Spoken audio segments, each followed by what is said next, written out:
From Washington, this is VOA News.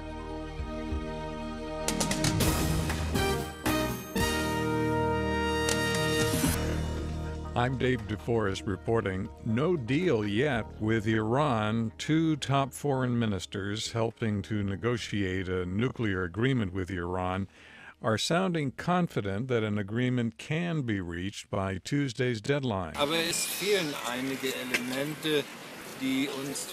That's Germany's Frank-Walter Steinmeier. He said Sunday that several elements are missing and that Iran has to be more flexible, but he said he believes Iran wants the talks to end. Britain's Philip Hammond also says he believes an agreement can be reached, but he too said Iran has to make some tough decisions. Votes are being counted in Nigeria's presidential and parliamentary elections. The Independent National Electoral Commission says about 350 polling units were open Sunday after delays and technical problems on Saturday. Opposition supporters disputed results from Rivers State even before they were announced.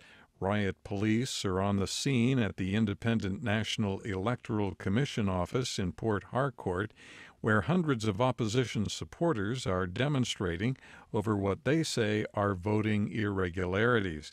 President Goodluck Jonathan, up for re-election, was challenged by Muhammadu Buhari, a former military general. Arab leaders say Saudi-led airstrikes in Yemen will continue until Houthi rebels surrender and withdraw from the territory they have seized. That announcement came Sunday at the end of a two-day summit in Sharm el-Sheikh, Egypt. Saudi U.S. Ambassador Abdul al-Jubeir spoke Sunday on the CBS program Face the Nation. The use of force in Yemen is to defend the legitimate government and protect the people of Yemen. We have a coalition of over 10 countries that are participating in those operations.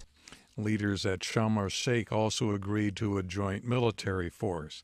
This is VOA News. Saudi Foreign Minister Prince Saud al-Faisal Sunday accused Russian President Vladimir Putin of hypocrisy. He told an Arab summit Mr. Putin should not profess support for the Middle East while at the same time supporting Syrian leader Bashar al-Assad. The remarks came after Egyptian President Abdel Fattah el-Sisi announced that a letter from Mr. Putin would be read out to the meeting. In February, Mr. Putin received a grand welcome in Egypt, but relations between Saudi Arabia and Russia have been cool over Russian support for Mr. Assad.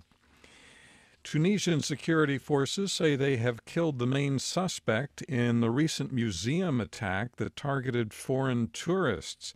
Tunisia's state news agency says Abu Shakr Lakman was killed along with 8 others late Saturday during an anti-terrorist operation near the Algerian border.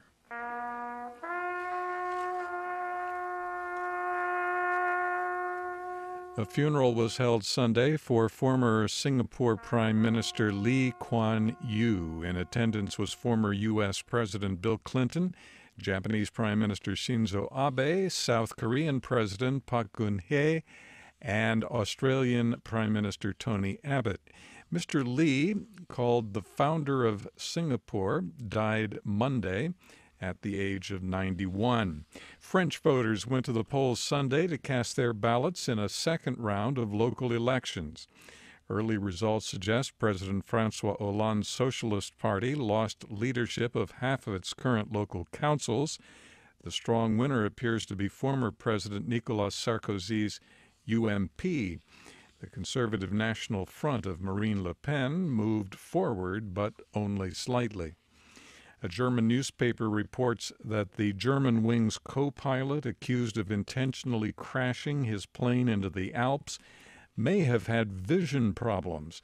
Bild am Sonntag reports investigators found evidence the 27-year-old co-pilot Andreas Lubitz feared losing his eyesight due to a detached retina. Prosecutors said Friday searches of Lubitz's house uncovered documents that suggested an illness and appropriate medical treatment. Police also found evidence that he was treated for a psychological illness. The newspaper reported that Lubitz's girlfriend, with whom he lived, was pregnant. Indiana Governor Mike Pence says he does not regret approving a new state law that keeps the government from forcing people and businesses to provide services they find objectionable on religious grounds. Some gay rights organizations have called it a state-sponsored waiver for discrimination. Activists have called for a boycott of Indiana. Voting got underway in Uzbekistan Sunday, where voters were considered certain to return President Islam Karimov to a fourth term in office. Mr. Karimov has ruled the country for a quarter century. From the VOA News Center in Washington, I'm Dave DeForest. That's the latest world news from VOA.